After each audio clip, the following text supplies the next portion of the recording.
Monsoon tour, మధురానుభూతులు sure. పూర్తి వివరాలకు చదవండి రేపటి సాక్షి దినపత్రిక. రవీందర్, చూస్తూ ఉన్నాము అనేక సార్లు శ్రీవారి దర్శనానికి తాను వెళ్ళాను, తన హయాంలో పట్టు వస్త్రాలు సమర్పించాను, అప్పుడెప్పుడు లేని అభ్యంతరం ఈ రోజు ఎందుకు వచ్చిందని వైఎస్ జగన్ ప్రశ్నించడాన్ని మనం చూస్తున్నాం. ఎట్లా చూడొచ్చు?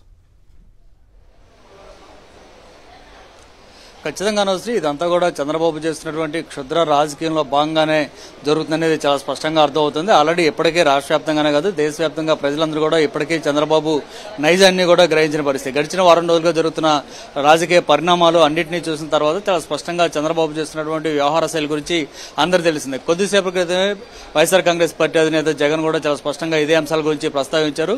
తాను తిరుమల వెళ్లి శ్రీవారిని దర్శించుకోవడానికి వెళ్తుంటే ఎందుకు ఇంత రాద్ధాంతం చేయాల్సి వచ్చిందంటూ కూడా ఆయన ప్రశ్నించిన పరిస్థితి. ఈ తిరుమల శ్రీవారిని దర్శించుకోవడం అనేది ఈ రోజు కొత్త ఏమి కాదు. గతంలో ముఖ్యమంత్రిగా ఉన్న సమయంలో కూడా 5 సార్లు అక్కడ వెళ్లి బ్రహ్మోత్సవాల సమయంలో పట్టు వస్త్రాలు సమర్పించినటువంటి పరిస్థితి.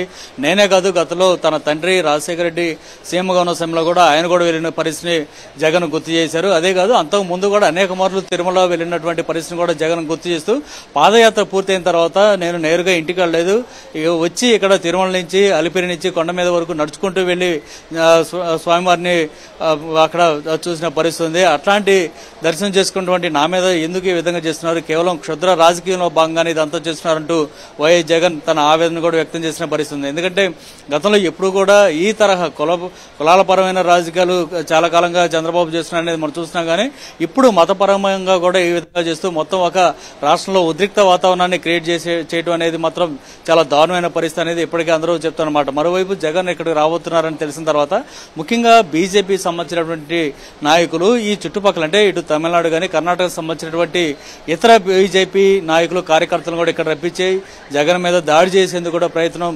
చేయడానికి సన్నద్ధమైనటువంటి పరిస్థితులు కూడా అత్యంత దారుణంగా రాష్ట్ర రాజకీయాలు ఏ విధంగా తయారయ్యాయనేది కూడా చాలా స్పష్టంగా అర్థమవుతున్న పరిస్థితి అయితే ఉంది. ఈ సందర్భంగా జగన్ చాలా స్పష్టం చెప్పారు. ఇప్పటి వరకు లడ్డు సంబంధించినటువంటి ఆ ప్రసాదంలో కల్తీ జరిగినట్టు చంద్రబాబు రాజకీయం చేశారు. అయితే అది బూమరాంగ్ అయిన పరిస్థితి. ప్రపంచవ్యాప్తంగా ఉన్నటువంటి 100 కోట్ల మంది శ్రీవారి భక్తుల నుంచి ఆగ్రహం రావడంతో దాన్ని చివరికి మళ్లీ డైవర్ట్ చేసే కార్యక్రమం మొదలెట్టారు.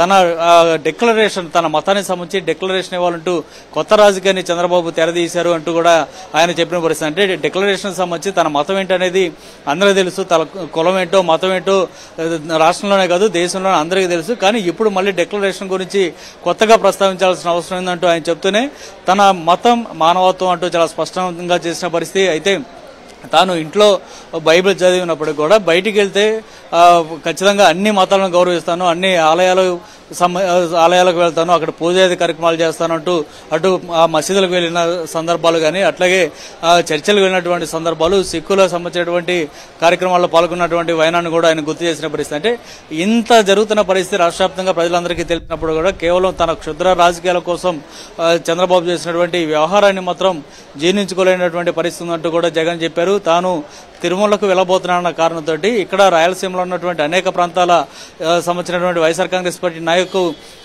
నోటీసులు ఇవ్వటం, మీరెవరు కూడా జగన్ కార్యక్రమంలో పాల్గొనడానికి వీల్లేదు అంటూ కూడా నోటీసులు ఇచ్చినటువంటి పరిస్థితితో పాటు అట్లాగే తిరుమల తిరుపతిలో కూడా పూర్తి స్థాయిలో ఒక ఉద్రిక్త వాతావరణాన్ని నెలకొల్పే విధంగా ఆ పార్టీకి సంబంధించినటువంటి నాయకులు చేసిన వ్యవహారాన్ని కూడా జగన్ గట్టిగా నిలదీశారు.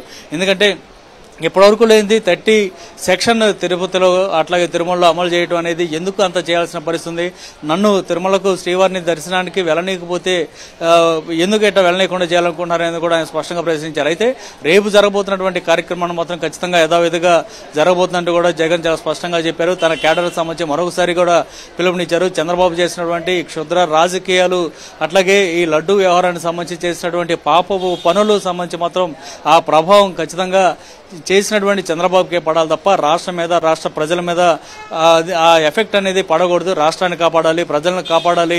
ఆ మేరకు దగ్గరలో ఉన్నటువంటి ఆలయాల్లో దేవుళ్లను కోరుకున్నట్టు కూడా వైఎస్ జగన్ తన పార్టీకి సంబంధించినటువంటి కేడర్కు పిలుపునిచ్చిన పరిస్థితి ఉంది. మొత్తంగా జగన్ తన ప్రెస్ మీట్ ద్వారా రాష్ట్రంలో జరుగుతున్నటువంటి రాజకీయాల గురించి చాలా స్పష్టంగా తెలియజేసిన పరిస్థితి అయితే ఉంది. అట్లాగే టీడీపీ సంబంధించి బీజేపీకి సంబంధించినటువంటి వ్యక్తులు ఆ జగన్ మీద దాడులు చేసేందుకు కూడా ప్రయత్నం చేయబోతున్నారు అనేటువంటి సమాచారాన్ని ఎప్పటికీ ఇంటెలిజెన్స్ కూడా ఇచ్చిన నేపథ్యంలో జగన్ కొద్దిసేపు క్రితం ఈ అంశాన్ని కూడా ప్రస్తావించారు. అయితే రేపు జరిగేటువంటి కార్యక్రమానికి సంబంధించి మాత్రం పూర్తి స్థాయిలో అన్ని చోట్ల చేయాలని కూడా జగన్ పిలుపునిచ్చిన పరిస్థితి. తన మతం మానవత్వం అంటూ ఆయన చెప్పినటువంటి వైనం, అట్లాగే గతంలో అనేక మార్లు తను తిరుమల శ్రీవారిని దర్శించుకున్నప్పుడు ఎప్పుడు లేని డెక్లరేషన్ వ్యవహారాన్ని ఇప్పుడే ఎందుకు తీసుకొచ్చారు, కేవలం డైవర్షన్ రాజకీయాల్లో భాగంగానే ఇదంతా చేశారనేది వైఎస్ జగన్ తన ప్రెస్ మీట్ లో చెప్పారు.